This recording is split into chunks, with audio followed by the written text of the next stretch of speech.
മീഖ. എബ്രായ ഭാഷയിൽ മീഖ എന്ന പേരിനർത്ഥം ദൈവത്തെപ്പോലെയുള്ളവൻ ആര് എന്നാണ്. ഇത് ഒരു ചോദ്യത്തെക്കാൾ ആശ്ചര്യത്തെയാണ് ധ്വനിപ്പിക്കുന്നത്. കാരണം ഇസ്രായേലിന്റെ ദൈവത്തെക്കാൾ ശക്തനായി വേറെ ആരുമില്ല എന്നാണ് അതിന്റെ അർത്ഥം. ദൈവഹിതവും നീതിയും ഉപേക്ഷിച്ച് പ്രവർത്തിക്കുന്ന എല്ലാ പ്രഭുക്കന്മാരുടെയും രാജ്യങ്ങളെയും ന്യായം വിധിക്കും. എന്നാൽ തെറ്റുകളെ ഏറ്റുപറഞ്ഞ് മടങ്ങിവരുന്ന ആരെയും ദൈവം രക്ഷയിലേക്ക് നയിക്കുന്നു. മീഖ ഒരു ചെറിയ പട്ടണത്തിൽ നിന്നുള്ള പ്രവാചകനായിരുന്നു. എങ്കിലും അദ്ദേഹം തലസ്ഥാന നഗരിയിലുള്ള നേതാക്കളെ വിമർശിക്കുവാൻ ധൈര്യം കാട്ടിയിരുന്നു. ഇസ്രായേലിലെയും യഹൂദായിലെയും നേതാക്കന്മാരെ വിമർശിച്ച മീഖായുടെ ധൈര്യം 100 വർഷം കഴിഞ്ഞിട്ടും ഇറമിയാവിന്റെ കാലത്തുപോലും പ്രസിദ്ധമായിരുന്നു. ക്രിസ്തീയ വിശ്വാസികൾക്ക് മീഖ പ്രവചനം ഒരു പ്രധാന വേദഭാഗമായി തീർന്നു. ബേത്ലഹേമിൽ നിന്നുള്ള ഒരിടയൻ തന്റെ ആടുകളെ സംരക്ഷിക്കുന്നതിനെപ്പറ്റി എഴുതിയിരിക്കുന്നത് യേശുക്രിസ്തുവിൽ നിവർത്തിയായതായി മത്തായി 2:1-6 വരെ സാക്ഷീകരിക്കുന്നു.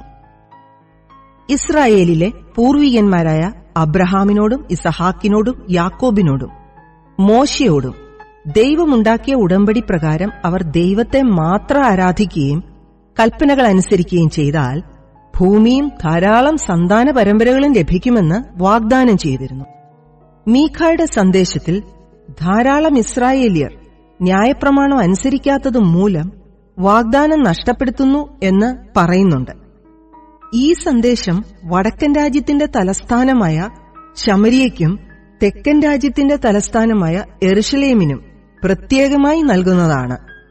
ഇവർ ദൈവത്തെ അനുസരിക്കുന്നതിനും ആരാധിക്കുന്നതിനും കൂട്ടാക്കാതെ അന്യദേവന്മാരെ സേവിക്കുകയും സാധുക്കളെ കൊള്ളയടിക്കുകയും ചെയ്തതിനാൽ ദൈവിക ശിക്ഷ ലഭിക്കുമെന്ന് മുന്നറിയിപ്പ് നൽകുന്നു. എന്നാൽ ഭാവികാലത്ത് ജനത്തെ യഹോവ രക്ഷിക്കുമെന്ന് മീഖ പ്രസ്താവിക്കുന്നുണ്ട്. സ്വന്തം നാട്ടിലേക്ക് മടക്കി വരുത്തി വീണ്ടും യെരുശലേമിൽ ആരാധിക്കുവാൻ അവസരം നൽകുമെന്ന് കാണുന്നു. കൂടാതെ അവർക്ക് സ്വസ്ഥതയും സമാധാനവും നൽകുവാൻ ഒരു ഇടയനെപ്പോലെയുള്ള നേതാവ് നിയോഗിക്കപ്പെടുമെന്നും പറയുന്നുണ്ട്. യെശയ്യാവിന്റെ പ്രതീക്ഷകൾ മീഖായും പങ്കുവെക്കുന്നുണ്ട്. ഒരിക്കൽ യുദ്ധത്തിനുള്ള ഉപകരണങ്ങളെല്ലാം കൃഷിക്കുള്ള ഉപകരണങ്ങളാക്കി മാറ്റുമെന്നും ദൈവിക കൽപ്പന ലോകം മുഴുവൻ അനുസരിക്കപ്പെടുമെന്നും യെശയ്യാ പ്രവാചകനെപ്പോലെ മീഖായും ചിന്തിക്കുന്നതായി കാണാം. ദൈവജനമായ ഇസ്രായേലിനെ ശിക്ഷിക്കുവാനായി അശ്ശൂര്യരുടെയും ബാബിലോണിയരുടെയും കൈകളിൽ ഏൽപ്പിച്ചുവെങ്കിലും ദൈവം തന്റെ ജനത്തോട് ക്ഷമിക്കുകയും അവരുടെ പിതാക്കന്മാരോട് ചെയ്ത വാഗ്ദത്തം പുതുക്കുകയും ചെയ്യും എന്ന് പ്രവചിക്കുന്നു. യെരുശലേമിന് ഏകദേശം 40 കിലോമീറ്റർ തെക്കുപടിഞ്ഞാറായി സ്ഥിതി ചെയ്യുന്ന മൊരേശത്ത് നാട്ടിലെ ഒരു കൊച്ചു പട്ടണത്തിലാണ് മീഖായുടെ ഭവനം.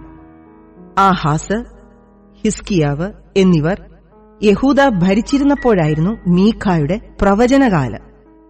മുമ്പുണ്ടായിരുന്ന പ്രവാചകന്മാരുടെ മുന്നറിയിപ്പുകൾ വീണ്ടും ഓർമ്മിപ്പിച്ചുകൊണ്ട് മീഖ ശമരിയയിലെ നേതാക്കന്മാരെ വിമർശിച്ചു. സാധുക്കളെ ദ്രോഹിക്കുന്നതും അന്യദേവന്മാരെ സേവിക്കുന്നതുമായിരുന്നു പ്രധാന വിഷയങ്ങൾ. ഈ മുന്നറിയിപ്പുകൾ BC 722 മുതൽ 721 കാലത്ത് യഥാർത്ഥമായി. ശമരിയയെ ആക്രമിച്ച് അശ്ശൂര്യർ കീഴ്പ്പെടുത്തി. ഇസ്രായേൽ ജനത്തിന്റെ ഭൂരിഭാഗവും സ്വന്തം നാട് വിട്ട് അശ്ശൂരിന്റെ മറ്റു ഭാഗങ്ങളിൽ പോയി പാർക്കേണ്ടി വന്നു. യെരുശലേമിലെ നേതാക്കന്മാർ മുമ്പ് ചെയ്തിട്ടുള്ള അതേ തെറ്റുകൾ ആവർത്തിക്കുന്നതിനാൽ അതേ ശിക്ഷകൾ അനുഭവിക്കേണ്ടി വരുമെന്ന് മുന്നറിയിപ്പ് നൽകുന്നു. BC 701 അശ്ശൂര്യർ ഇസ്രായേൽ ആക്രമിച്ചപ്പോൾ അവർ മോരേശ്യത്തിലൂടെയും കടന്നുപോയി. പല പട്ടണങ്ങളും അവർ നശിപ്പിച്ചെങ്കിലും യെഹസ്ക്യാവിന്റെ പ്രാർത്ഥനയാൽ യെരുശലേം നശിപ്പിക്കാതെ അവർ മടങ്ങി. മീഖായ്ക്ക് ദൈവനാമത്തിൽ പറയുവാനുള്ള അവസാന വാക്ക് ശമരിയരുടെയും യെരുശലേമിന്റെയും നാശമായിരുന്നില്ല. ദൈവം ഒരു ന്യായാധിപതിയാണെങ്കിലും തന്റെ ജനങ്ങൾക്കു വേണ്ടി കരുതുന്നു.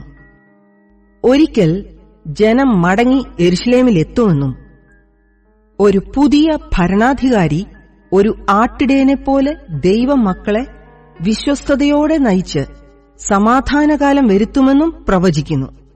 BC 539 പേർഷ്യക്കാർ ബാബിലോൺ ആക്രമിച്ചു കീഴ്പ്പെടുത്തിയപ്പോൾ ധാരാളം യഹൂദർക്ക് മടങ്ങിപ്പോകാനുള്ള അനുവാദം ലഭിച്ചു. അവർ വന്ന് യെരുശലേമും ദേവാലയവും വീണ്ടും പണിതു. BC 515 പുതിയ ദേവാലയം ആരാധനയ്ക്കായി സമർപ്പിച്ചു.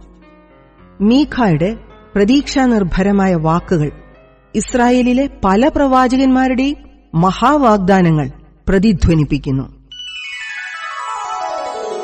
മീഖ പ്രവാചകന്റെ പുസ്തകം അധ്യായം 1.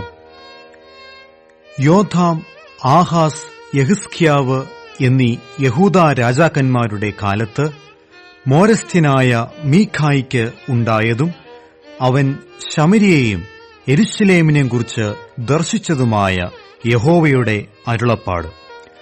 സകല ജാതികളുമായുള്ളവരെ കേൾപ്പിൻ, ഭൂമിയും അതിലുള്ള സകലവുമായുള്ളവരെ ചെവിക്കൊള്ളുവിൻ.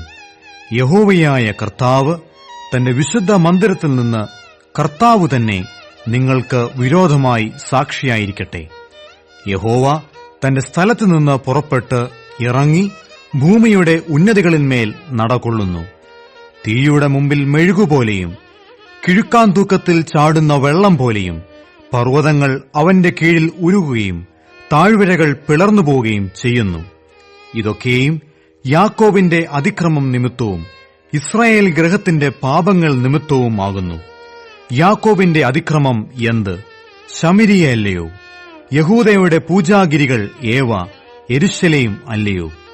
അതുകൊണ്ട് ഞാൻ ശമര്യയെ വയലിലെ കൽക്കുന്നുപോലെയും മുന്തിരിത്തോട്ടത്തിലെ നടുതല പോലെയും ആക്കും.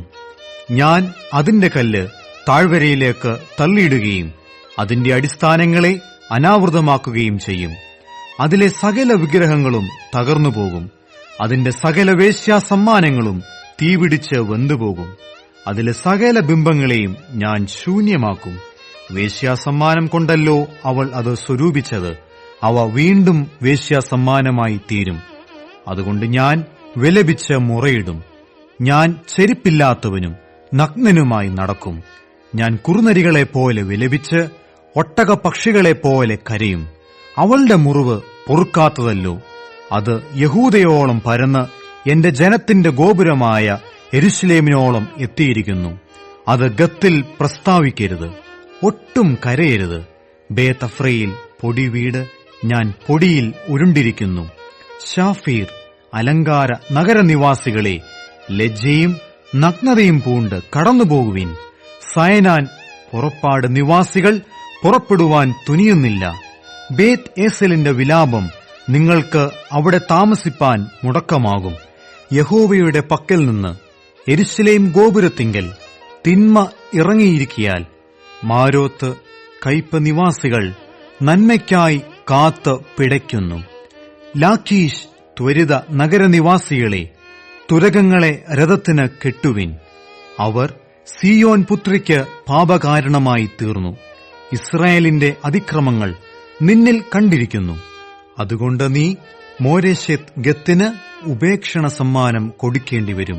ബേത് അക്സീബിലെ വ്യാജഗൃഹം വീടുകൾ ഇസ്രായേൽ രാജാക്കന്മാർക്ക് ആശാഭംഗമായി ഭവിക്കും.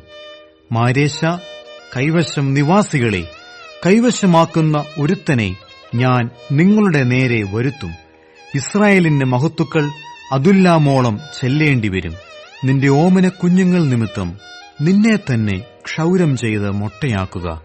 കഴുകനെ പോലെ നിന്റെ കഷണ്ടിയെ വിസ്താരമാക്കുക. അവർ നിന്നെ വിട്ട് പ്രവാസത്തിലേക്ക് പോയല്ലോ.